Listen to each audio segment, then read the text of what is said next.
حبيبنا محمد المصطفى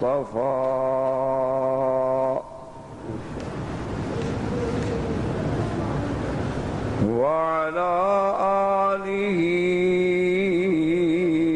المرتضى وأصحابه نجوم الهدى.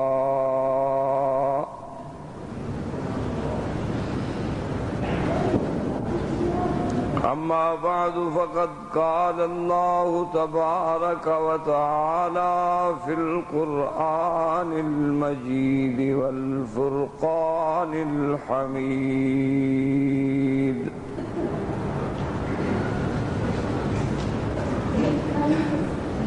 أعوذ بالله من الشيطان الرجيم.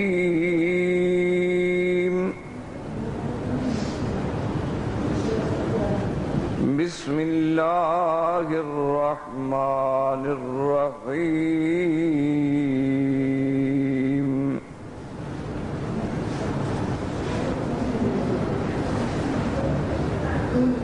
إن الله لا يغفر أن يشرك به ويغفر ما دون ذلك لمن يشاء،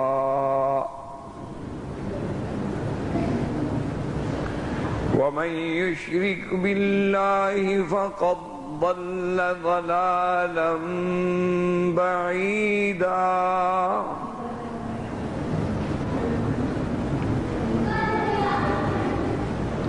وقال في مقام آخر: بسم الله الرحمن الرحيم.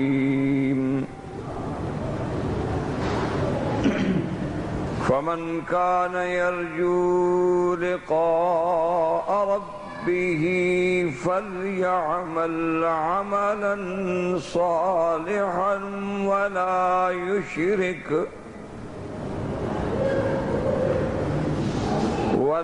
يشرك بعبادة ربه أحدا.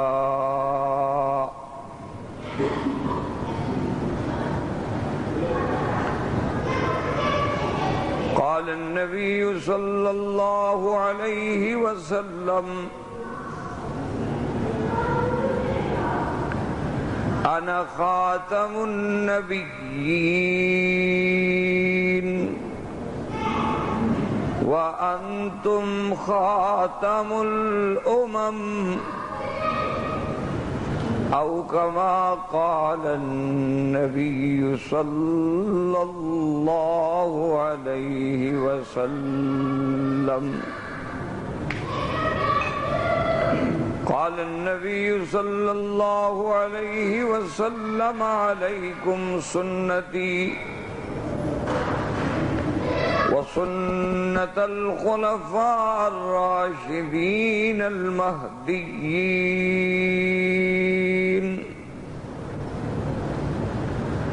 تمسكوا بها وعضوا عليها ذات الأمور. كل محدثة بدعة وكل بدعة ضلالة، أو كما قال النبي صلى الله عليه وسلم. صدق الله العلي العظيم وصدق رسوله النبي الكريم، ونحن على ذلك لمن الشاهدين ومن الشاكرين،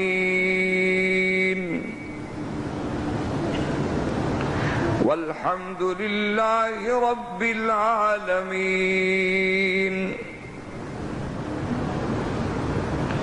رب اشرح لي صدري ويسر لي أمري واحلل عقدة من لساني يفقهوا قولي سبحانك لا علم لنا إلا ما علمتنا إنك أنت العليم الحكيم۔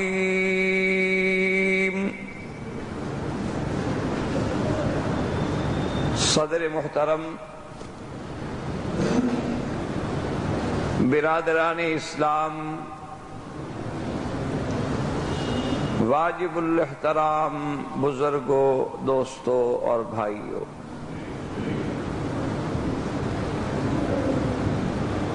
الحمدللہ برادر مکرم خطیب معظم قاری محمد طیب قاسمی مد ظلہ کی محبت، مودت اور ہم سے ایک عقیدے کا تعلق، وطنیت کا تعلق، ان سب چیزوں کی پیش نظر مجھے آپ کے اس ملک میں اور اس مسجد میں الحمدللہ متعدد بار حاضر ہونے کا موقع ملا ہے۔ مجھ سے پہلے برادر عزیز نعمانی صاحب نے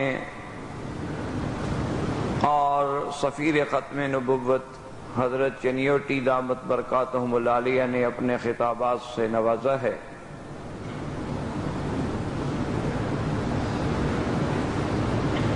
اور آپ یہ خوشخبری بھی الحمدللہ سن چکے ہوں گے کہ گامبیا جو افریقن ملکوں میں سے ایک ملک ہے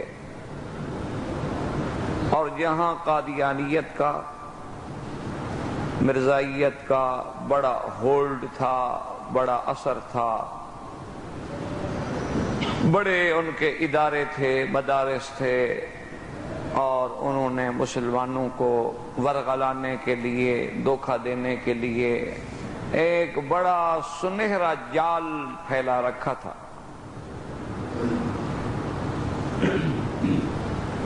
اللہ تبارک و تعالیٰ کی قدرت ہے، وہ جب چاہتے ہیں تو چڑیوں سے شہبازوں کو مروا دیتے۔ پچھلے سالوں سے مرزا، آپ کو پتا ہے کہ ان کے پاس چینل ہے، ان کے پروگرام انٹرنیٹ پہ ہیں، جدید وسائل سے لیس ہیں، جن کی پشت پہ یہودیت ہے، اسرائیل ہے، تل ابیب میں جن کے مراکز ہیں، وہاں سے جن کے رسائل و جرائد چھپتے ہیں، اور پھر پوری کفر کی قوتیں، طاقتیں ان کے ساتھ ہیں، اور اس کے مقابلے پر ختم نبوت موومنٹ ہو یا عالمی مجلس تحفظ ختم نبوت ہو یا اور ہماری دینی جماعتیں ہوں، ہم لوگوں کا تو ایک چھوٹی سی جد و جہد ہے کہ ہم گلی گلی، کریا کریا، کوچا کوچا بھاگ کے، دوڑ کے، کہیں مسجد میں، کہیں مدرسے میں، کہیں کسی حال میں جا کے اپنی بات دوڑانے کی کوشش کرتے ہیں، بہرحال تاکہ یہ کہہ سکیں سردار بھی پکارا، لب بام بھی صدا دی۔ سردار بھی پکارا، لب بام بھی صدا دی، میں کہاں کہاں نہ پہنچا تیری یاد کی لگن میں۔ ہم صرف قیامت میں حضور کے سامنے سرخرو ہو سکیں۔ علامہ انور شاہ کاشمیری رحمت اللہ علیہ جو اپنے وقت کے عظیم محدث تھے، جن کے بارے میں ازہر نے، جامعۃ الازہر جو عظیم یونیورسٹی ہے، جنہوں نے اعتراف کیا اور آج تک وہ کتاب اس مکتبہ میں موجود ہے کہ دارالعلوم دیوبند نے حضرت شاہ جی رحمت اللہ علیہ کو بھیجا تھا کہ وہ جا کر اس کتاب کو نقل کر کے لے آئیں، چونکہ ہندوستان میں اس کتاب کی ضرورت تھی اور کتاب موجود نہیں تھی۔ حضرت شاہ جی رحمت اللہ علیہ جب وہاں پہنچے، انہوں نے درخواست کی تو اس لائبریری والوں نے کہا کہ جی ہمارے اصول کے خلاف ہے، ہم کسی کو کتاب نقل نہیں کرنے دیتے۔ جو نایاب کتابیں ہیں، اگر ہم سب کو کہیں کہ تم کاپی کر لو تو پھر نایاب تو نہ رہی، پھر تو ہر جگہ وہ مل گئی۔ تو آپ پڑھ سکتے ہیں، دیکھ سکتے ہیں، مطالعہ کر سکتے ہیں، آپ نے کوئی اس سے ریفرنس لینا ہے لے سکتے ہیں، لیکن نقل نہیں کر سکتے۔ اس پر ہماری نگرانی ہوگی کہ آپ کے ہاتھ میں قلم کاغذ نہیں ہوگا کہ کتاب لکھنے بیٹھ جائیں۔ تو شاہ جی نے فرمایا ٹھیک ہے۔ بہرحال شاہ جی نے کتاب پڑھی اور اس کے بعد واپس آ گئے۔ تو جب اپنے اکابر نے، ساتھیوں نے، بزرگوں نے پوچھا کہ شاہ جی وہ کتاب کا کیا ہوا، انہوں نے کہا جی ان کا تو اصول ہے کہ وہ کتاب نقل ہی نہیں کرنے دیتے۔ تو بزرگوں نے کہا کہ شاہ جی پھر مدرسے کے پیسے تو ضائع ہو گئے کہ مدرسے نے ٹکٹ فراہم کی تھی، اور جس مقصد کے لیے یہ اہتمام کیا گیا تھا وہ چیز مدرسے کو نہ ملی، اس میں آپ کا تو قصور نہیں ہے۔ شاہ جی نے کہا اچھا اللہ رحمت فرمائیں گے۔ تو رات کو بیٹھ کے شاہ جی نے محض اپنے حافظے کی بنیاد پر وہ پوری کتاب الف سے لے کر یہ تک لکھ دی، اور صبح وہ کتاب مشائخ کو پیش کر دی کہ حضرت یہ کتاب تھی وہ۔ انہوں نے اس کتاب کی کاپیاں بنوائیں اور ازہر کو بھیجیں کہ بھائی چلو آپ ہمیں نقل نہیں کرنے دیتے، کم از کم اب اس کتاب کا مقابلہ تو کر لو اصل کتاب کے ساتھ، اگر کہیں اس میں غلطیاں ہوں تو اس کی ذرا تصحیح کر دو۔ تو انہوں نے جب کتاب پڑھی تو الف سے لے کر یہ تک ایک غلطی نہیں تھی، تو انہوں نے اس پر لکھا کہ امام بخاری رحمت اللہ علیہ کے بعد اگر ہم نے دنیا میں پھر کسی محدث کا حافظہ دیکھا ہے تو وہ علامہ انور شاہ کاشمیری ہے، کہ یہ امام بخاری تھا کہ جسے 1,00,000 حدیث یاد تھی، جو بغداد میں آئے تو 16 سال کی عمر تھی۔ ہمارے 16 سال کے بچے کرکٹ کھیل لیتے ہوں گے، فٹ بال کھیلنا جانتے ہوں گے، یا آج کل انٹرنیٹ پہ بیٹھ کے دنیا جہان کی آوارگی کرتے ہوں گے، یا سگریٹ وگریٹ پینا جانتے ہوں گے، یا 2-4 گانے شانے ان کو یاد ہوں گے، چونکہ ہر آدمی کو شوق ہے، کسی کو مائیکل جیکسن پسند ہے، کسی کو کچھ پسند ہے۔ ہیں سب مسلمانوں کے بیٹے ماشاءاللہ، ہیں سب مسلمانوں کی اولاد، لیکن امام بخاری رحمت اللہ علیہ کی 16 سال کی عمر تھی جب بغداد پہنچے، تو لوگوں میں تہلکہ مچ گیا کہ حافظ الحدیث آئے ہیں، اور جب وہاں بڑے بڑے علماء، بڑے بڑے ائمہ اکٹھے ہوئے، دیکھا کہ 16 سال کا ایک بچہ بیٹھا ہوا۔ تو انہوں نے آ کے بڑے تعجب سے ملے اور کہا کہ آپ کا نام کیا؟ انہوں نے کہا محمد ابن اسماعیل البخاری۔ نام تو میرا محمد ہے لیکن لوگ مجھے بخارے کی وجہ سے کہتے ہیں۔ تو انہوں نے کہا اچھا آپ امام بخاری ہیں؟ اس نے کہا بھئی میں نے تو کبھی نہیں کہا اپنے آپ کو امام، لیکن اگر لوگ کہتے ہوں تو خدا کو پتا ہے۔ تو وہ 10 علماء بڑے بڑے اس زمانے کے جید علماء اکٹھے ہوئے اور انہوں نے کہا کہ اچھا ٹھیک ہے۔ تو ایک عالم کھڑے ہوئے، اس نے 10 حدیثیں پڑھی حضور صلی اللہ علیہ وسلم کی، لیکن امتحان یوں لیا کہ نمبر 1 کی سند تو 10 سے ملا دی اور نمبر 10 کی سند 1 سے ملا دی، سند غلط ملاتے گئے اور حدیث پڑھتے گئے۔ حدیث میں تو کوئی رد و بدل کر نہیں سکتے تھے، لیکن سند آگے پیچھے کرتے گئے۔ دوسرا اٹھا، اس نے اور 10 حدیثیں اسی طرح پڑھی، پھر تیسرا، اس طرح 10 آدمیوں نے 100 حدیث پڑھی، لیکن سند آگے پیچھے کر دی، اور حیران ہو کے دیکھتے رہے کہ امام بخاری کہتے ہیں حافظ الحدیث ہے، ہم غلط پڑھ رہے ہیں، وہ چپ کر کے بیٹھا ہوا ہے۔ تو جب سب نے ختم کر لی تو حضرت امام بخاری کھڑے ہوئے اور نے کہا بھی نمبر 1 آپ نے 10 حدیثیں پڑھی تھی اور سند یوں پڑھی تھی، یہ غلط ہے، دراصل سند یوں ہے۔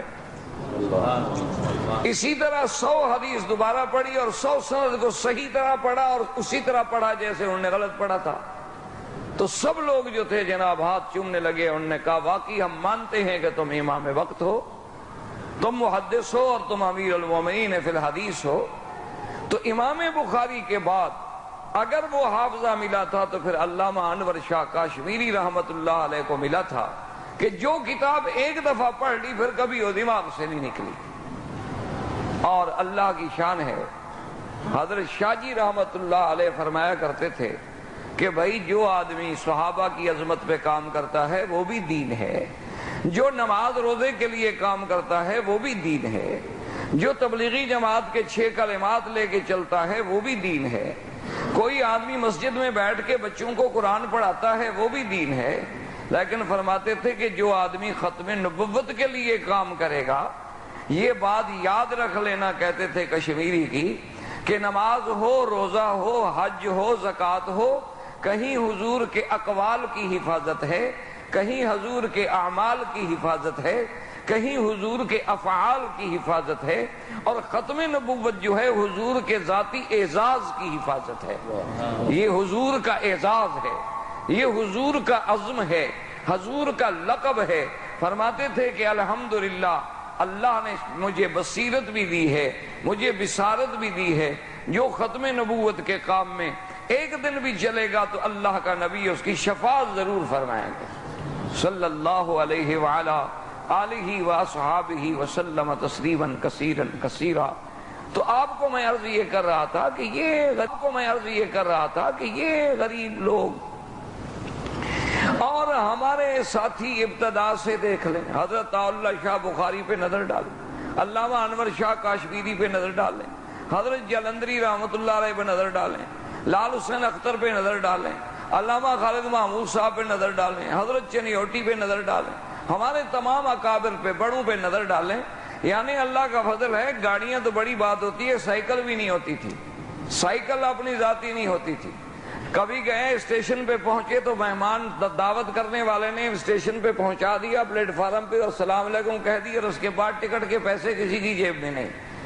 2 آنے کا پلیٹ فارم ملتا تھا، وہ لے لیتے تھے کہ کہیں آگے پکڑے جائیں تو کم از کم یہاں سے تو ٹکٹ بنے، ایسا نہ ہو کہ وہ پیچھے لاہور سے ساری بنا لیں ٹکٹ۔ تو وہ پلیٹ فارم کے ذریعے جناب پہنچتے تھے، کوئی راستے میں ساتھی مل گیا تو اس نے پیسے دے دیے تو ٹکٹ لے کے پھاڑ دی کہ قیامت میں نہ پکڑے جائیں کہ بھئی ہم نے گاڑی تو استعمال کی ہے لیکن ہم نے ٹکٹ نہیں لیا تھا اس کی۔ یعنی ہمارا یہ حال ہو اور ادھر کفر کی قوتوں کا یہ حال ہو، تو اس کو اسی لیے چیلنج تھا، اور اس نے تقریروں میں کہا کہ یہ سال مولویوں کی بربادی کا سال ہے، اور اس نے جال پھیلایا، ہمارے علماء قتل ہوئے، ہماری علماء آزمائشوں میں ڈالے گئے، بلکہ آپ نے دیکھا ہوگا کہ پورا ملک آزمائش میں مبتلا کر دیا گیا۔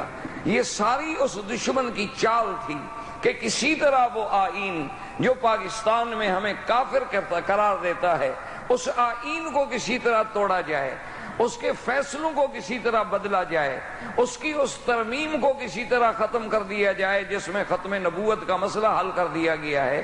یہ سارا جال یہودیت کے تانے بانوں کے ساتھ بنا گیا، اور مقابلہ کرنے والے کون تھے؟ کہیں قاری طیب صاحب، کہیں علامہ خالد محمود، کہیں مولوی مکی، کہیں عبدالحفیظ مکی، کہیں مولوی صاحب چنیوٹی، کہ صبح کا سفر ہو تو شام کا پتہ نہیں ہوتا کہاں جانا ہے۔ لیکن اللہ تبارک و تعالیٰ کی دیکھیں کہ کتنی بڑی شان ہے کہ اللہ نے فرمایا کہ تم حق پر ہو اور میری نصرت حق والوں کے ساتھ ہوتی ہے۔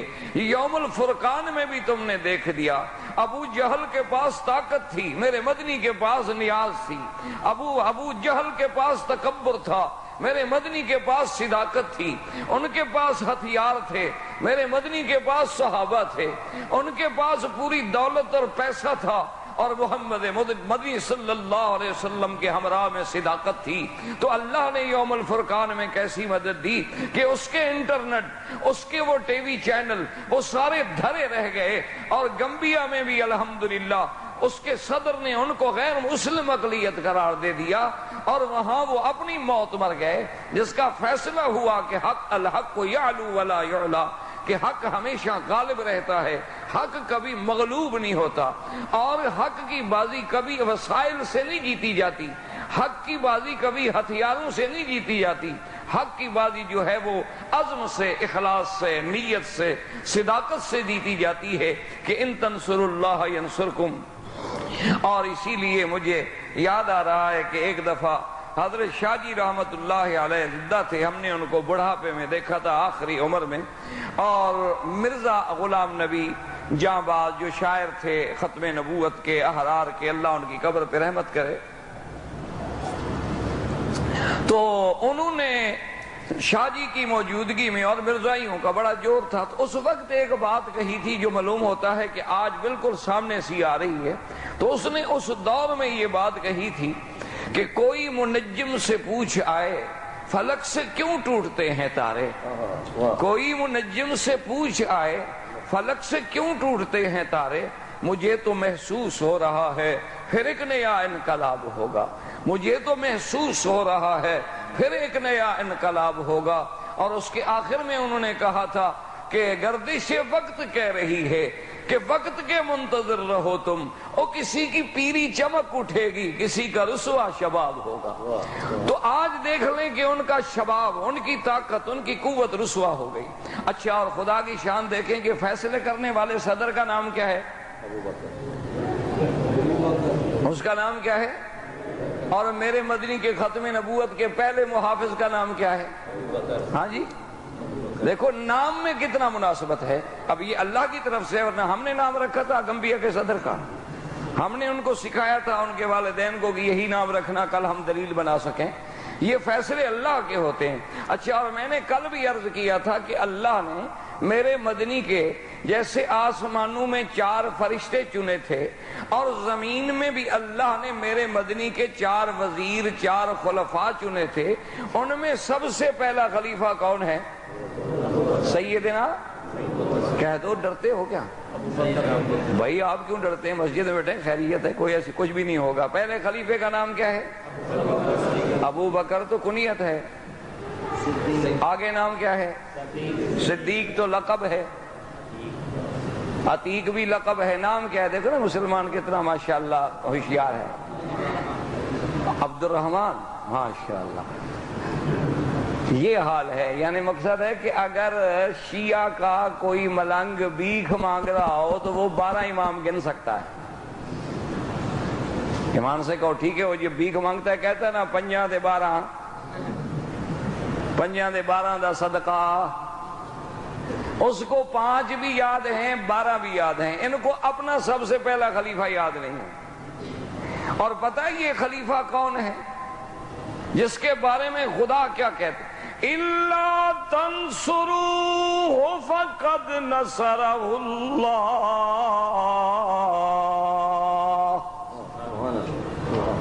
إِذْ أَخْرَجَهُ الَّذِينَ كَفَرُوا ثَانِيَ اثْنَيْنِ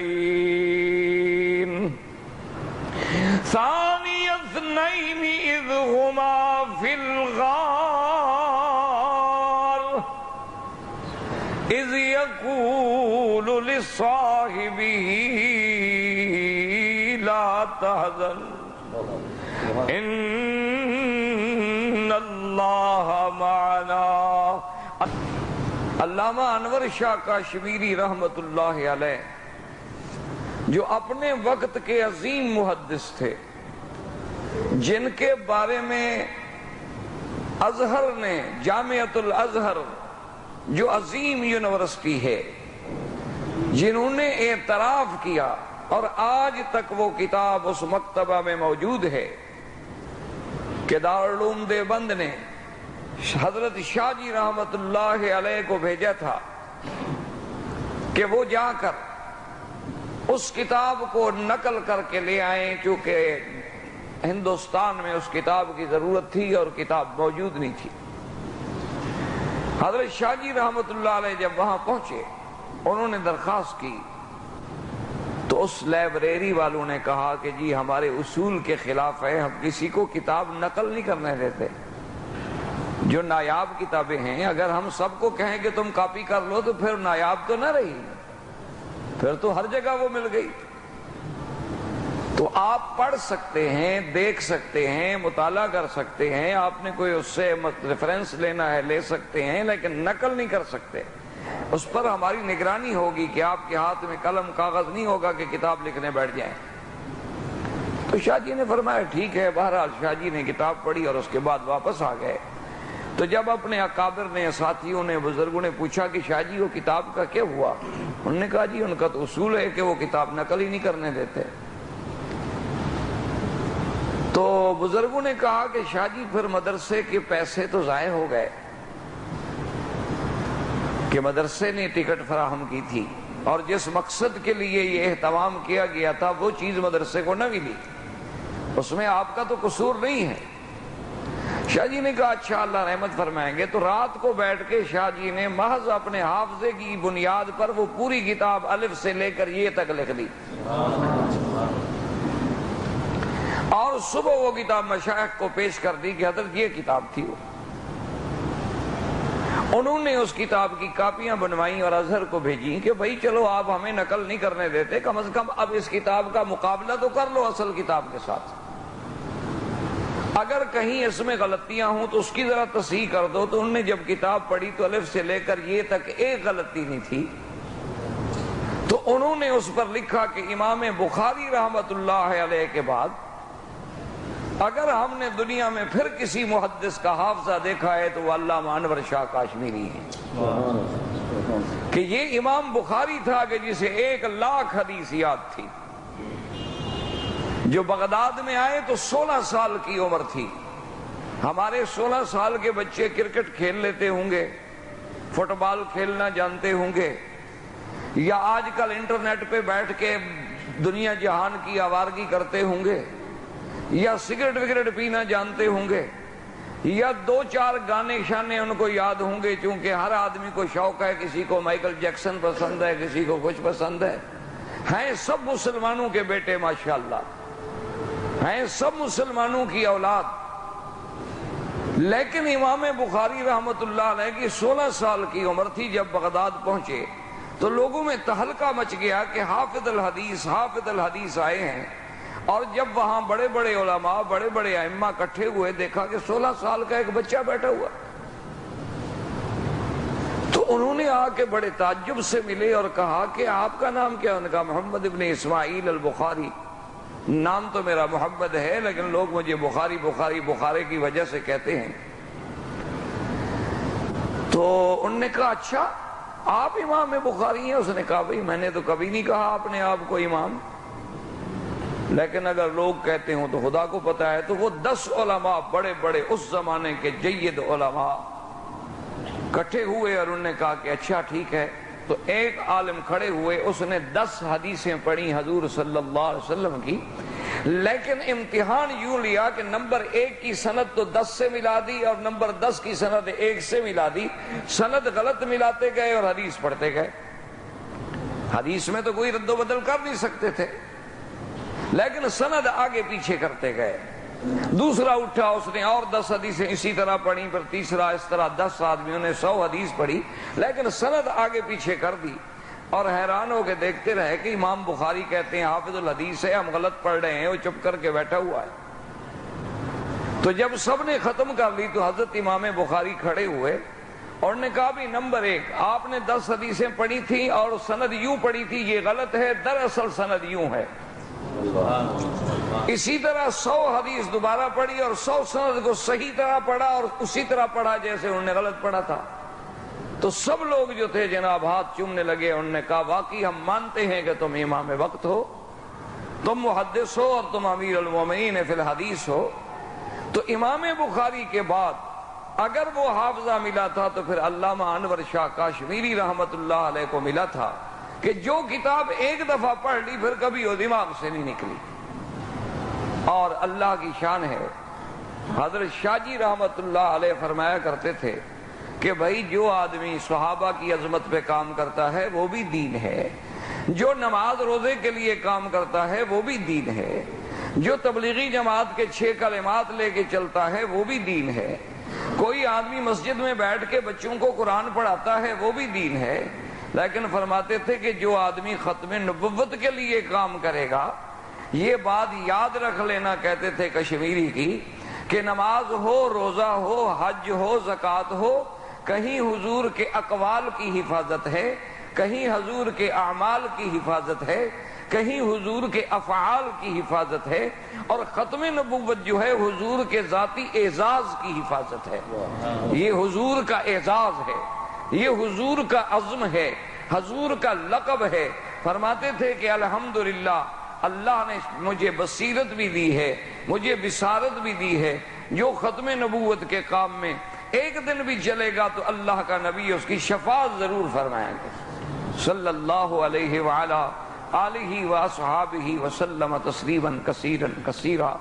تو آپ کو میں عرض یہ کر رہا تھا کہ یہ غریب لوگ اور ہمارے ساتھی ابتدا سے دیکھ لیں، حضرت اللہ شاہ بخاری پہ نظر ڈالیں، علامہ انور شاہ کاشمیری پہ نظر ڈالیں، حضرت جلندری رحمۃ اللہ علیہ پہ نظر ڈالیں، لال حسین اختر پہ نظر ڈالیں، علامہ خالد محمود صاحب پہ نظر ڈالیں، حضرت چنیوٹی پہ نظر ڈالیں، ہمارے تمام اکابر پہ، بڑوں پہ نظر ڈالیں۔ یعنی اللہ کا فضل ہے، گاڑیاں تو بڑی بات ہوتی ہے، سائیکل بھی نہیں ہوتی تھی، سائیکل اپنی ذاتی نہیں ہوتی تھی۔ کبھی گئے اسٹیشن پہ پہنچے تو مہمان دعوت کرنے والے نے اسٹیشن پہ پہنچا دیا پلیٹ فارم پہ اور السلام علیکم کہہ دیا، اور اس کے بعد ٹکٹ کے پیسے کسی کی جیب میں نہیں، 2 آنے کا پلیٹ اور تھا۔ تو اس وقت ایک بات کہی تھی جو معلوم ہوتا ہے کہ آج بالکل وہ 2 میں سے دوسرا، یعنی میرے مدنی کی نبوت کا رنگ ایسے چڑھا، وہ غار کی قربت کا اثر ایسے ہوا کہ اب 2 نظر نہیں آتے علیحدہ بلکہ ثانی اثنین اذ ہما فی الغار۔ میرے استادوں کے برابر، میرے بلکہ شاید استادوں کے بھی استاد ہوں، علامہ صاحب بیٹھے ہیں، ان سے پوچھیں کہ واحد کے بعد تو اثنین آتا ہے، لیکن اللہ نے یہاں جو فرمایا ثانی اثنین، یہ 2 میں سے دوسرا کون ہے؟ کہہ دو عبداللہ، کہہ دو عبد الکعبہ، کہہ دو ابی بکر، کہہ دو الصدیق، کہہ دو العتیق، کہہ دو اول الخلفاء، کہہ دو وزیر النبی فی الارض، صاحبہ فی الغار وفی المزار۔ کون؟ سیدنا، اب تو نام لو یار ذرا زور سے، سیدنا ابی بکر، کہہ دو رضی اللہ عنہ، سب کہہ دو زور سے رضی اللہ عنہ۔ پتہ ہے صدیق کون ہے؟ اللہ اکبر، ایمان سے کہیں، علماء بیٹھے، قاری طیب صاحب بیٹھے۔ میرے مدنی نے زمانہ کفر میں بھی کبھی کسی غیر کا سجدہ نہیں کیا، یعنی زمانہ جاہلیت میں جو زندگی گزری، مدنی تو پہلے دن سے نبی ہیں، معصوم ہیں، اور یہ شان پھر ملی تو ابی بکر کو ملی کہ جس نے زمانہ جاہلیت میں بھی کبھی۔ تو اسی طرح یہاں بھی 12 بجتے ہیں، لیکن اسلام یہ کہتا ہے کہ دن ختم ہوتا ہے غروب شمس سے، اور دن شروع ہو گیا، عصر ہو گیا طلوع شمس سے۔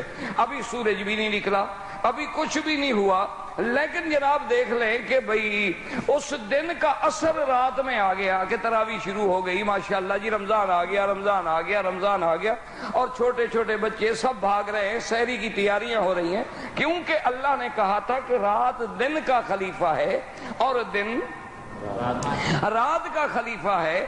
اور اسی طرح یہ بات بھی یاد رکھیں کہ ہر دن جو ہے وہ رات کے تابع ہوتا ہے، سمجھے مسئلہ، ہر دن رات کے تابع۔ آپ کہتے ہیں نا جی آج جمعہ رات ہے، حالانکہ جمعہ تو دوسرے دن ہوتا ہے، لیکن آپ کہتے ہیں جمعہ رات ہے، عید کی رات ہے، آج جناب عید الاضحیٰ کی رات ہے، تو یہ قاعدہ ہے، یاد رکھ لیں، ہمیشہ مسئلہ بھی ہے کہ ہر دن رات کے تابع ہوتا ہے، لیکن صرف ایک دن ہے رات جس کے تابع ہے، اور وہ عرفات کا دن ہے۔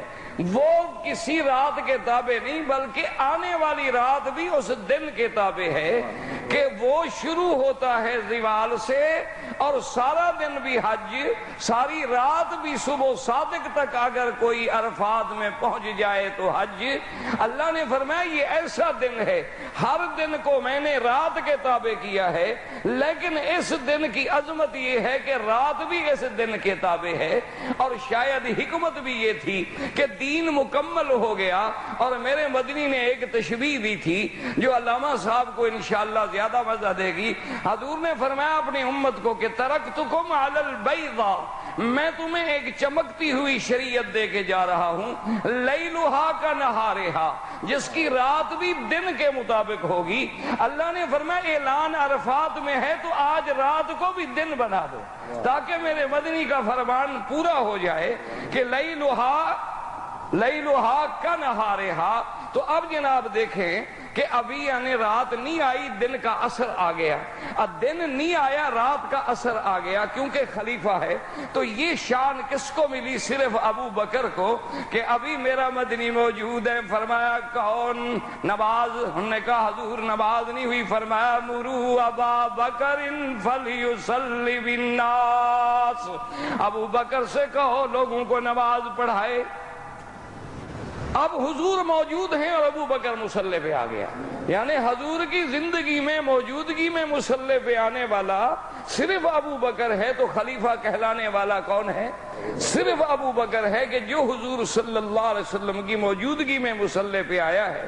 اور اسی طرح دیکھ لیں کہ سیدنا ابی بکر رضی اللہ تعالی عنہ، اللہ کے کروڑوں رحمتیں ہوں سیدنا ابی بکر رضی اللہ تعالی عنہ اور جمیع صحابہ رسول اللہ پر صلی اللہ علیہ وعلا آلہ وصحابہ وسلم رضوان اللہ تعالی علیہم اجمعین پر، کہ انہوں نے زمانہ کفر میں، زمانہ جاہلیت میں کبھی بت کو سجدہ نہیں کیا۔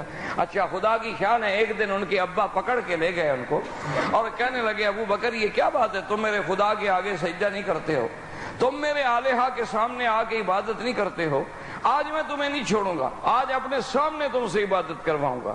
حضرت ابی بکر فرماتے ہیں کہ جب مجھے مجبور کر دیا، ادھر باپ ہے اور ادھر میرا دل نہیں مانتا کہ یہ کیسے خدا ہے کہ بندہ اپنے ہاتھ سے بناتا ہے، خود شکلیں بناتا ہے، خود جوڑتا ہے، خود ان کے ہاتھ بناتا ہے، کبھی سونے کا، کبھی چاندی کا، کبھی پیتل کا، کبھی لکڑی کا، اور پھر سامنے رکھ لیتا ہے، وہی خدا بن جاتا ہے۔ پہلے وہ مخلوق تھا، اب وہ خالق بن گیا، کسی کی تصویر بن گیا، تمثیل بن گیا، یہ کیسے خدا ہو سکتے ہیں؟ میرے عقل میں یہ بات نہیں بیٹھتی تھی۔ تو میں نے کہا ابا جان آپ مجھے مجبور کرتے ہیں تو چلو ایسا کریں، آج مجھے اپنے مندر میں، اپنے اس عبادت خانے میں لے چلے اور آپ چلے جائیں، آج تو میں اکیلا، بس اکیلے رہ کے آپ کے خدا سے باتیں کرنا چاہتا ہوں۔ تو ابا خوش ہو گئے، انہوں نے کہا چلو کام بن گیا، کام بن گیا، آج تو ابو بکر بھی مان گیا ہے۔ تو انہوں نے کہا ہاں بیٹے بالکل، جو علیحدگی میں مزہ آتا ہے، سکون ملتا ہے، تسکین ہوتی ہے، وہ شور و غوغا میں نہیں ہوتی۔ تو ابو بکر فرماتے ہیں میں آ کے بیٹھ گیا، ابا چلے گئے، میں نے باہر آ کے تسلی کر لی کہ والد صاحب دور ہو گئے ہیں۔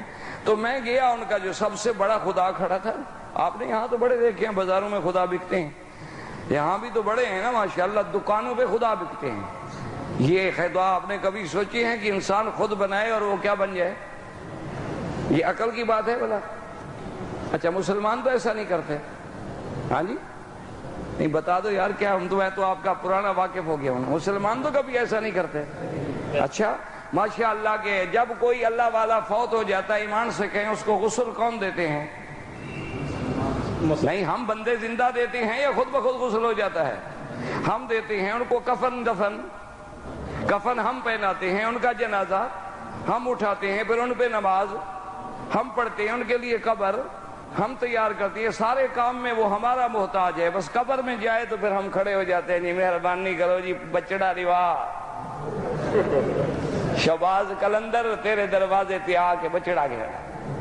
بھائی ابھی تو کلندر کا جنازہ تم نے پڑھا، قبر تم نے تیار کی، جب وہ موجود تھا زندہ دنیا میں اس وقت بھی تیرا محتاج، موت کے بعد بھی تیرا محتاج، یہ نیچے چلا گیا تو اب وہ حاجت روا مشکل کشا بن گیا ہے۔ تو مسلمان بھی تو وہی کچھ کر رہے ہیں۔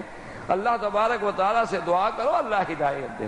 یاد رکھو اولیاء کے قبروں پہ جاؤ، اولیاء اللہ کی قبروں پہ جانا منع نہیں، لیکن ان سے نہ مانگو ان کے لیے مانگو، ان سے نہ مانگو بلکہ ان کے لیے مانگو۔ جب آپ جنازہ پڑھتے ہیں دعا کرتے ہیں، ایمان سے کہیں جنازے والے سے مانگتے ہیں یا جنازے والے کے لیے؟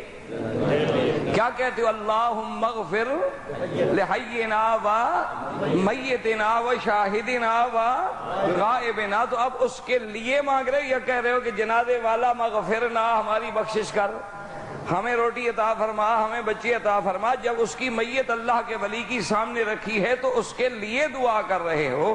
اسی طرح جب قبر میں چلا جائے تو وہاں بھی اس کے لیے دعا کریں کہ یا اللہ اس ولی اللہ کی قبر کو نور سے بھر دے، یا اللہ ان کے درجات کو بلند کر دے، یا اللہ ان کو اور زیادہ سے زیادہ جنت الفردوس کے مقامات عطا کر دے۔ تو جب تم اللہ کے ولی کے لیے دعا کرتے ہو تو اللہ کی رحمت جوش میں آ جاتی ہے۔ وہ کہتی اچھا ایک عام بندہ ہو کر میرے محبوب میرے پیارے کے لیے دعا مانگ رہے ہو، کہتے اچھا تم نے اس کے لیے مانگا، تیری مشکلیں میں حل کر دیتا ہوں۔ یہ مسئلہ ہوتا ہے قبروں پہ جانے کا، یہ نہیں ہوتا کہ وہاں سے جا کے مانگو اور ان کو حاجت روا سمجھو، اور یہ بھی نہیں ہوتا کہ نہ جاؤ۔ حضور نے فرمایا زورو، جاؤ قبروں کی زیارت کرو، یہ تمہیں آخرت کی یاد دلاتی ہیں، یہ تمہیں بتلاتی ہیں کہ ہم نے بھی مرنا ہے اور اسی جگہ پہ آنا ہے۔ تو حضرت ابو بکر جناب فرماتے ہیں کہ میں نے تسلی کر لی تو ان کا جو بڑا خدا تھا نا ابا جی کا، تو وہاں جناب میں آیا، میں نے اس کو کہا کہ بھائی مجھے پیاس لگی ہے، خدا صاحب کو پانی شانی۔ اب خدا کہاں بولے جناب، کہاں سے پانی لے آئے؟ میں نے کہا چلو یار پانی دور ہو کہیں، اس زمانے میں زمزم ہی تھا اور تو کوئی پانی تھا ہی نہیں نا مکے میں، اور کہاں پانی تھا اور تو کچھ بھی نہیں تھا۔ میں نے کہا چلو یار کوئی کھانے وانے کو دے دو، کوئی نظر نیاز کو حلوہ مانڈا جو چڑھا گئے ہوں وہ رکھا ہو کہیں تو مجھے بتاؤ، کچھ میں بھی کھا لوں۔ تو وہ چپ، کہتے ہیں جب چپ کر گیا تو میں باہر نکلا، اتنا بڑا پتھر اٹھا کے لایا، اور میں نے کہا بات سنو، یا میرا کام کرو نہیں تو میں تمہارا کام تمام کرتا ہوں۔ وہ کہتے ہیں جناب میں نے پتھر اٹھایا اور مارا، اس کو ٹکڑے ٹکڑے کر دیا، بڑے آرام سے دروازہ بند کیا، چپ کر کے چلا گیا۔ کافی دیر گزر، چونکہ میں گھر تو نہ گیا سیدھا، میں تو کدھر اور چلا گیا۔ تو ابا نے کہا کہ ماشاءاللہ آج تو ابو بکر کا بڑا دل لگا ہے، آج تو معلوم ہوتا ہے کہ بڑی عبادت میں مصروف ہے۔ وہ جناب آئے، دروازہ کھولا، آگے آئے، ابو بکر بھی نہیں اور خدا ٹوٹا ہوا ہے، خدا کے ٹکڑے ٹکڑے پڑے ہوئے ہیں جناب، غصے میں بفرے ہوئے بھاگے گھر میں، این ابو بکر این ابو بکر۔ تو حضرت ابو بکر کی اماں نے پوچھا کیا ہو گیا، کیا ہو گیا ابھی قحافہ، کیا بات ہے؟ انہوں نے کہا کیا بات ہے، آج اس نے کمال کر دیا، میرے خدا کو توڑ دیا، میرا خدا ٹوٹ گیا، اس کو پتھر مار مار کے اس نے توڑ دیا ہے، یہ ابھی آنے تو۔ اس نے کہا دیکھو بات سن، ایک میری بات سن لو، ابو بکر کو کچھ کہنا نہیں۔ اس نے کہا ابو بکر کو میں کچھ نہیں۔ انہوں نے کہا ہاں بات یہ ہے کہ جب یہ بچہ میرے بطن میں تھا، میرے پیٹ میں تھا، تو میں ایک دن پہاڑوں سے گزر رہی تھی کہ آواز آئی ابشری یا امت اللہ بالتحقیق، ابشری بالولد العتیق، لقبہ فی السماء صدیق، وَهُوَ لِلنَّبِيِّ صَاحِبٌ وَرَفِيقٌ۔ آواز آتی ہے اے اللہ کی بندی تجھے مبارک ہو، تیرے پیٹ میں جو بچہ ہے وہ کفر سے بھی آزاد، وہ شرک سے بھی آزاد، وہ دنیا کی غلامی سے بھی آزاد، اتقمانہ آزاد۔ وہ پیٹ میں کون سا غلام ہے جو عتیق کہا جائے؟ مانا وہ کفر سے آزاد ہے، وہ شرک سے آزاد ہے، وہ غیر اللہ کی عبادت سے آزاد ہے۔ اور کہا گیا حبیبی مبارک ہو، اس تیرے بچہ جو تیرے بطن میں ہے اس کا لقب آسمانوں میں صدیق ہے، اور ایک نبی پیدا ہوگا جس کا یہ صاحب و رفیق ہوگا۔ بی بی نے کہا کہ اب یا قحافہ مہربانی کر ابی بکر کو کچھ نہ کہنا، وَلَهُ میرے بیٹے کی عظمت کا کوئی دن آنے والا ہے، وہ شان والا بیٹا ہے، اس کو کچھ نہ کہنا۔ اللہ نے فرمایا میرے مدنی باقی صحابہ کا نام تو تجھے بتانا ہوگا، باقی صحابیت کا اعلان تو تجھے کرنا ہوگا، لیکن ابو بکر کی صحابیت کا اعلان میں عرش سے کروں گا۔ فرمایا ثانی اثنین اذ ہما اذ ہما فی الغار اذ یقول لصاحبہ. اس لیے علماء کہتی ہیں سارے صحابہ کا کوئی انکار کر دے اس کے کفر میں تو کوئی تردد ہو سکتا ہے، لیکن ابو بکر کی صحابیت کا انکار کرے اس کے کفر میں کوئی شک نہیں ہو سکتا. وہ قرآن کی اس آیت کا منکر ہے کہ اذ یقول لصاحبہ. سبحان اللہ. اور خدا کی شان دیکھیں، میرا مولا فرماتے ہیں میرا اللہ وہ ثانی اثنین،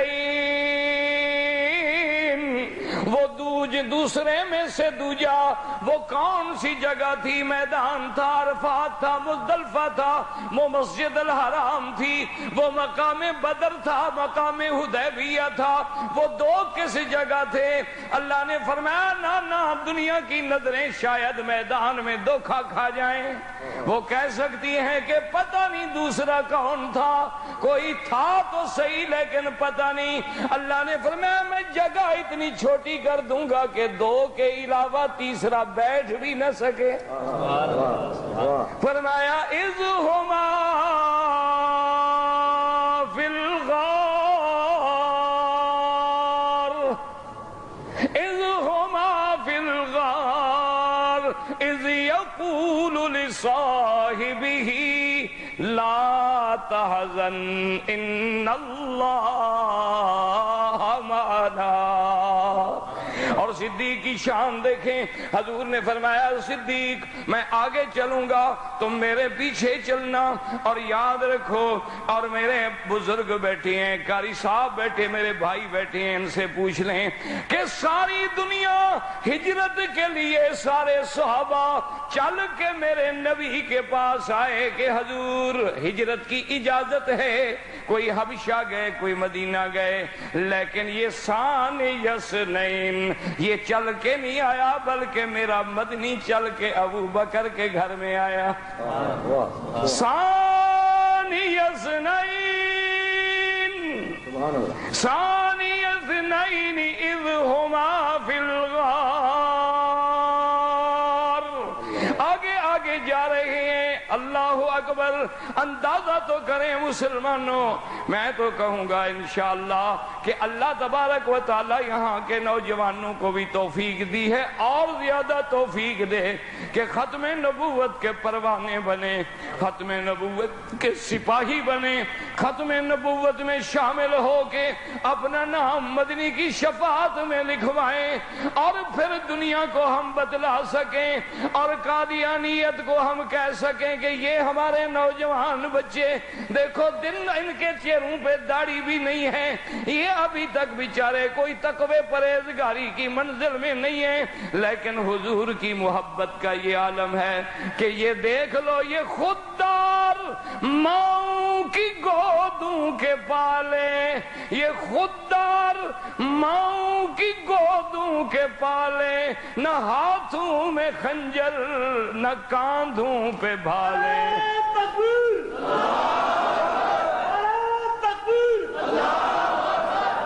یہ خوددار ماؤں کی گودوں کے پالے، نہ ہاتھوں میں خنجر نہ کاندھوں پہ بھالے. اور چلے آ رہے ہیں بڑھے جا رہے ہیں وہ ختم نبوت کا پرچم سنبھالے. اور چلے آ رہے ہیں اور بڑھے جا رہے ہیں وہ ختم نبوت کا پرچم سنبھالے. اب دیکھیں جی صدیق فرماتی ہیں مدنی آگے میں ان کے پیچھے، ایک کافر اتفاق سے نکل آیا اور مجھ سے کہتا ہے ابو بکر من ھذا الرجل، یہ تیرے آگے جانے والا کون ہے؟ اب ابو بکر فرماتے ہیں کہ بتلا دوں کہ محمد ہے تو پھر ہجرت کا راز کھل جاتا ہے. اور اگر جھوٹ بولوں تو صدیق کو زیب نہیں دیتا کہ کیسے جھوٹ بولوں. جب اس نے کہا من ھذا الرجل، قربان صدیق تیری صداقت پہ، قربان صدیق تیرے مقام پہ، تیری فصاحت پہ، ایسے تو خدا نے نہیں کہا والذی جاء بالصدق وصدق بہ. اور یہاں بھی علامہ صاحب غور کریں، جاء بالصدق کون؟ محمد. وصدق بہ کون؟ ابو بکر. وہاں صدق ہے، یہاں تصدیق ہے. جو مادہ صدق میں ہے وہی تصدیق میں ہے، کیونکہ ثانی اثنین. ثانی اثنین. اب جناب ابو بکر فرماتی ہیں، اس نے پوچھا من ھذا الرجل، یہ آگے جانے والا کون ہے؟ پتہ ہے ابو بکر کیا کہتے ہیں؟ کہتے ہیں رجل یہدینی سواء السبیل. وہ کہتے ہیں ایک بندہ ہے جو راستہ دکھلاتا ہے، ایک بندہ ہے جو راستہ بات تو ٹھیک تھی نا، حضور نے راستہ دکھلایا جنت کا کہ نہیں؟ ایمان کا دکھلایا، نام بھی نہیں لیا، کہا راجولن. اچھا وہ بھی مطمئن ہو گیا کہ جی کوئی عام آدمی تھا، شاید وہ ان کو راستہ بتا رہا تھا. کہا راجولن یہدینی سواء السبیل. اب آگے گئے، پہاڑ آیا. آج مکے میں جائیں دعا کرو اللہ سب کو نصیب فرما دے، اللہ سب کو حرمین نصیب فرمائے، اللہ سب کو مکہ مدینہ نصیب فرمائے. جب مکے میں جائیں جا کے ذرا پہاڑ پہ نظر ڈالیں، غار ثور پہ نظر ڈالیں. آج بھی مکے والے کہتے ہیں کہ جس کے دل میں صدیق کے بارے میں کھوٹ ہو وہ کبھی اس غار میں نہیں پہنچ سکتا. وہ کہتے ہیں تجربہ کر لو، کہتے ہیں شرط لگا لو، صدیق کے دشمن کو کہو ذرا پہاڑ پہ چڑھ کے دکھلا دے. اللہ نے اس پہاڑ کو محفوظ رکھا ہے. جہاں صدق کے پاؤں آئے وہاں کذب کیسے جائے؟ یہاں صدق ہوگا تو کذب نہیں ہوگا، حق ہوگا تو باطل نہیں ہوگا، نور ہوگا تو ظلمت نہیں ہوگی، روشنی ہوگی تو اندھیرا نہیں ہوگا. آج تک بھی وہاں گئے تو کہتے ہیں سیدنا ابی بکر، حضور نے فرمایا ابو بکر، میں نے کہا حاضر یا رسول اللہ. فرمایا پورے پاؤں زمین پہ نہ رکھو بلکہ اگلے پاؤں کا حصہ رکھو. مکے والے بڑے سردار لوگ ہیں، پاؤں پہ چھانتے ہیں، کہیں وہ ہمارے نشان قدم کو ڈھونڈتے ڈھونڈتے نہ آ جائیں. کہتے ہیں حضور نے بھی اگلے پاؤں پہ چلنا شروع کیا، میں نے بھی اگلے حصے پہ چلنا شروع کیا. کہتا ہے میں نے دیکھا کہ فَمَلَا قَدْمَ رَسُولُ اللَّهِ صلی اللہ علیہ وسلم من الدم. حضور کا خون مبارک پاؤں میں جمع ہو گیا. ایسے پیارے خوبصورت پاؤں، اور پھر اس پہ جب بوجھ پڑے وہ خون بھی پیارا، وہ پاؤں بھی پیارے، اور ایسے نفیس پاؤں، نازک پاؤں جو ریشم سے زیادہ نرم ہوں، وہ پتھر پہ، وہ کنکر پہ چل رہے ہیں. حضرت ابو بکر کہتے ہیں میں رونے لگا. میں نے کہا یا رسول اللہ ارکب علی کتفی، میرے کندھے پہ بیٹھ جاؤ، میں ابھی اٹھا کے لے چلوں گا. حضور پاک صلی اللہ علیہ وسلم مان گئے. اس لیے ایک دن سیدنا ابی بکر سے کسی نے پوچھا، انہوں نے کہا من اعلم فی اصحاب رسول اللہ، حضرت علی سب سے بڑا علم والا کون تھا صحابہ میں؟ اس کا خیال تھا نا کہ شاید مدینۃ العلم والی بات ہے تو حضرت علی سے کون بڑا ہوگا؟ تو پوچھا من عالم، فرمایا کہ سب سے زیادہ علم والا ابو بکر. اس نے کہا حضرت علی آپ سے بھی بڑا؟ اس نے کہا ہاں. حضور فرماتے ہیں فَلْيَأُمُّكُمْ أَعْلَمُكُمْ بِكِتَابِ اللَّهِ، امام اس کو بناؤ جو کتاب اللہ کا زیادہ عالم ہو، زیادہ قاری ہو. جب سارے صحابہ موجود تھے حضور نے ابو بکر کو مصلی پہ کھڑا کیا. اگر وہ بڑا عالم نہ ہوتا تو حضور کیسے مصلی پہ کھڑا کرتے؟ اب اس نے کہا اچھا حضرت مجھے یہ بھی تو بتائیں کہ چلو بڑا عالم تو ابو بکر تھا لیکن بڑا بہادر کون تھا؟ اس نے کہا اس میں تو حضرت علی سے کوئی بھی نمبر نہیں لے سکتا، حضرت علی تو بدر الاسلام ہے. حضرت علی نے فرمایا کہ سب سے بہادر بھی ابی بکر تھا. اس اس نے کہا حضرت یہ کیسے ہو سکتا ہے؟ اس نے کہا حضور نے جب کعبۃ اللہ کے اندر داخل ہوئے، حضور نے فرمایا علی، میں نے کہا حاضر یا رسول اللہ، فرمایا اوپر ذرا تصویریں لگی ہوئی ہیں اور سیڑھی کوئی نہیں، تم بیٹھ جاؤ، میں تمہارے کندھے پہ کھڑے ہو کے ان تصویروں کو مٹانا چاہتا ہوں۔ تو کہتے ہیں حضور نے قدم رکھا تو میں نے کہا قطن قطن یا رسول اللہ، حضور مہربانی کریں مہربانی کریں، میرے تو گردن ٹوٹ جائے گی، میرے تو کمر ٹوٹ جائے گی، میں نہیں بوجھ اٹھا سکتا۔ حضور نے فرمایا اچھا تم ایسا کرو کہ تم نہیں اٹھا سکتے، چلو میں بیٹھ جاتا ہوں، تم میرے کندھے پہ کھڑے ہو کے یہ تصویریں مٹا ڈالو۔ حضرت علی نے فرمایا میں تو ایک قدم برداشت نہ کر سکا، بہادر تو وہ تھا جو کندھے پہ بٹھا کے غار تک لے گیا۔ فرمایا بہادر تو وہ تھا کہ جس نے 3 میل اتنا چڑھائی اور رستہ کوئی نہیں، آج کل تو روشنیاں ہیں، رستے ہیں، سب کچھ ہے، لیکن اس دور میں تو کوئی رستہ نہیں، کچھ نہیں، اور غار تک لے جانے کے بعد ایک دفعہ یاد کریں، ایک بزرگ تقریب فرما رہے تھے، انہوں نے کہا کہ حضرت صدیق اکبر نے رضی اللہ تعالیٰ عنہ نے حضور کو کندھوں پہ بٹھا کے غار تک پہنچایا تو کسی ظالم نے، اللہ معاف کرے، دعا کرو اللہ بغض صحابہ سے بچائے، دل سے دعا کرو اللہ بغض اولیاء سے بچائے، اللہ بغض انبیاء سے بچائے، اللہ ہمیں سب کا ادب نصیب فرمائے، اللہ ہمیں سب کی غلامی نصیب فرمائے۔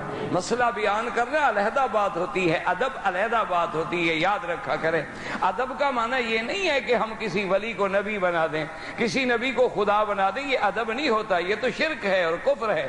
ادب یہ ہے کہ خدا خدا ہے، مصطفیٰ مصطفیٰ ہے، صدیق صدیق ہے، فاروق فاروق ہے، عثمان عثمان ہے، علی علی ہے، صحابہ صحابہ ہیں، تابعین تابعین ہیں، اولیاء اولیاء ہیں۔ اگر فرق مراتب نہ کنی زندگی کی، اگر فرق مراتب نہیں کرو گے، بیوی کو ماں بنا دو، ماں کو بیوی بنا دو، بیٹی کو ماں کہہ دو، ماں کو بیٹی بنا دو، تو یہ دنیا کا نظام نہیں چل سکتا، تو شریعت کا نظام بھی نہیں چل سکتا۔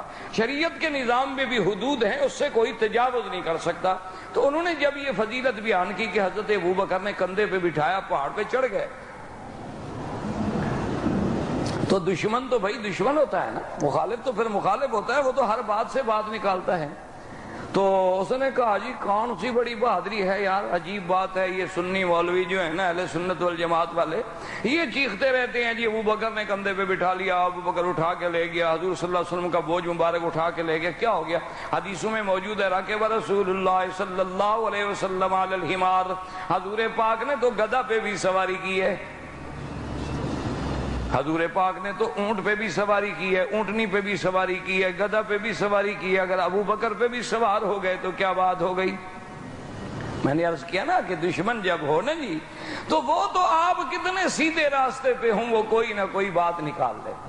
آپ دیکھیں نا جی کہ ہمارے اکابر ہیں، ہمارے پیر ہیں، ہمارے باقاعدہ مشائخ ہیں، باقاعدہ علماء ہیں، باقاعدہ تزکیہ ہے، لیکن جن کو ہمارے ساتھ غصہ ہوتا ہے کہہ دیں گے وہابی، وہ کہنا یہ جی وہاں جی یہ تو پیروں مندے ہی کوئی نہیں، ان کے ہاں تو نہ فاتحہ ہے نہ درود ہے، ان کے ہاں تو جی بالکل کوئی نہیں، اور خاص طور تے اے تے بڑا وہابی نے انہوں تے اتھے سعودی عرب تے مکے شریف دی پانویں نال لگ گئی، ایک کریلا ایک نیم چڑھا، اے تو اور پکا وہابی ہو گیا ہے۔ خدا کے بندو اب تو یہ باتیں کہنی چھوڑ دو، ایمان سے کہیں مکہ مکرمہ سے مدینہ منورہ قافلے 10-10 دن میں پہنچتے تھے، یہ اللہ خادم الحرمین کو جزائے خیر دے، ایسی سڑک بنا دی کہ 4 گھنٹے میں آدمی مدینے پہنچ جاتا ہے۔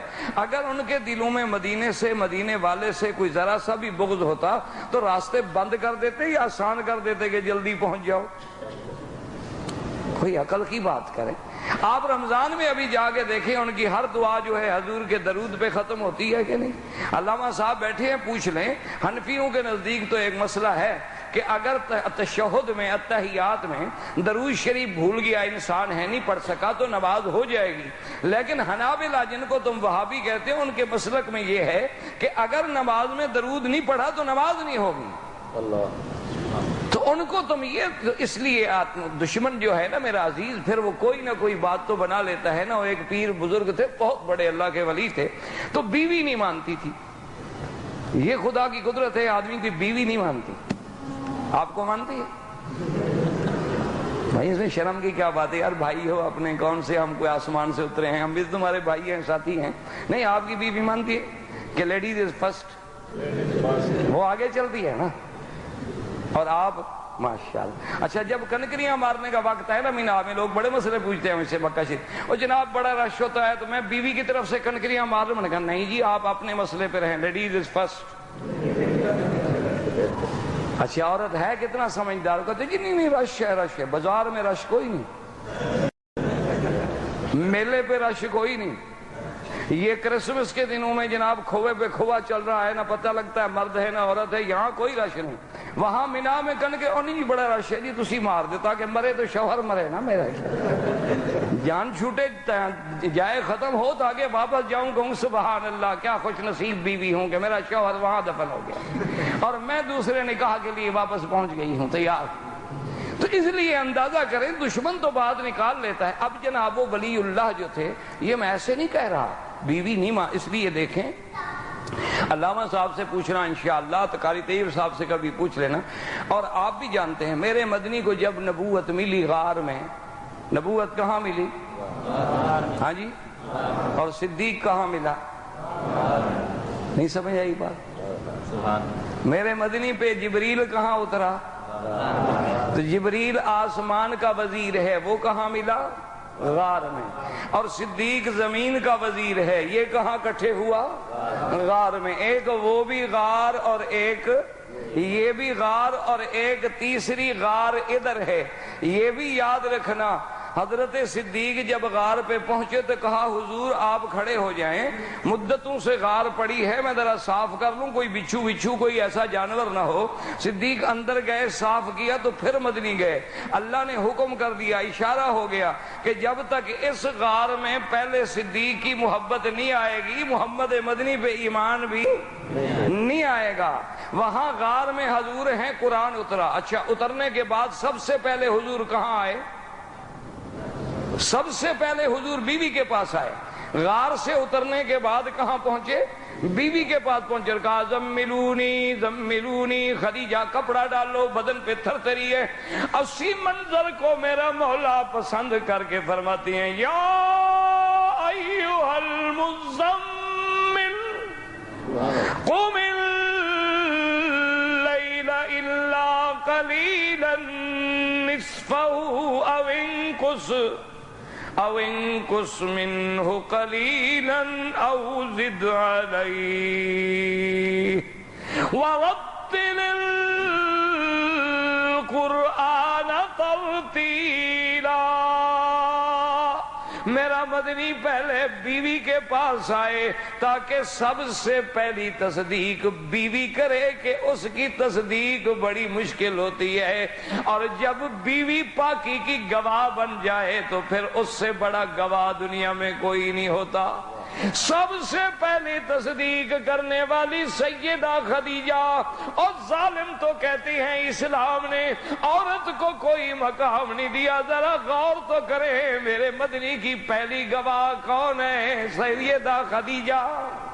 پہلے اسلام لانے والی کون ہے؟ سیدہ خدیجہ. نبوت کو تسلی دینے والی کون ہے؟ سیدہ خدیجہ. ورقت ابن نوفل کے پاس لے جا کے تائید کرانے والی کون ہے؟ سیدہ خدیجہ. اللہ تبارک و تعالیٰ کے دین اسلام کی عظمت دیکھیں کہ قرآن کی پہلی گواہ بھی عورت، میرے مدنی کی نبوت کی پہلی گواہ بھی عورت، اسلام کی پہلی گواہ بھی عورت. اور آج تک اسلام نے صفا مروہ رکھ کے عورت کو اتنا بلند کر دیا ہے کہ قیامت تک دوڑتے رہو اور عورت اسماعیل کی اماں کی سنت کو یاد کرتے رہو.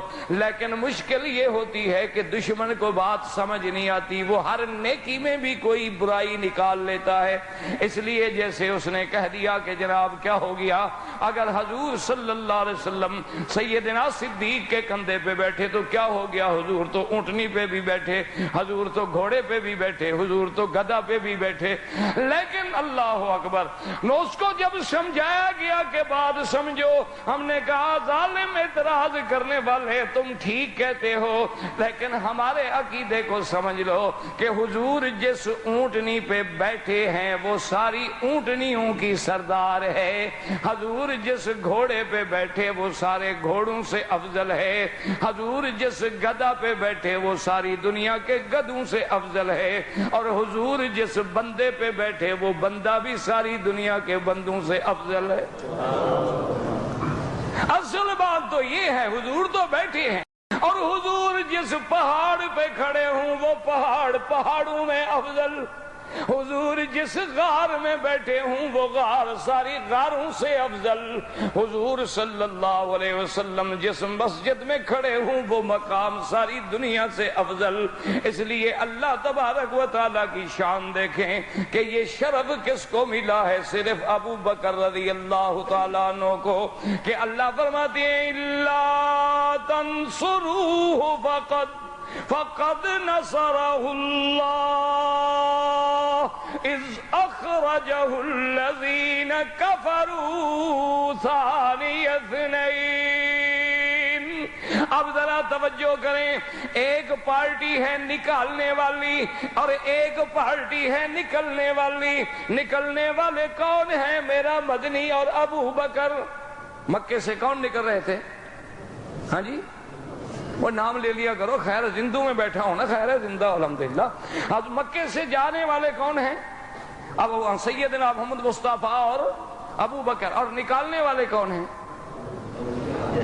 نہیں، نکالنے والے حضور کو مکے سے نکالنے والے کون ہیں؟ قرآن کیا کہتا ہے؟ اذ اخرجہ الذین کفروا، جب کہ کافروں نے نکالا. اور پھر وہ دو کون تھے؟ ثانی اثنین اذ ہما فی الغار اذ یقول لصاحبہ لا تحزن ان اللہ معنا. وقت ختم ہو گیا بھائی، وقت ختم ہو گیا، زندگی رہی تو بات باقی. وصلی اللہ تعالی علی سیدنا محمد وعلی آلہ واصحابہ اجمعین برحمتک یا ارحم الراحمین. اب مغرب کی نماز ہوگی انشاءاللہ، تو جن ساتھیوں کو وضو کی دوبارہ تجدید کرنی ہو جلدی سے وضو کر لیں تاکہ جماعت میں شریک. اصل عبادت نماز ہے، یاد رکھیے، اور نماز کی جماعت ہے. اللہ آپ کو بھی، مجھے بھی، ہمارے بچوں کو، آپ کے بچوں کو، ہر مسلمان کے بچوں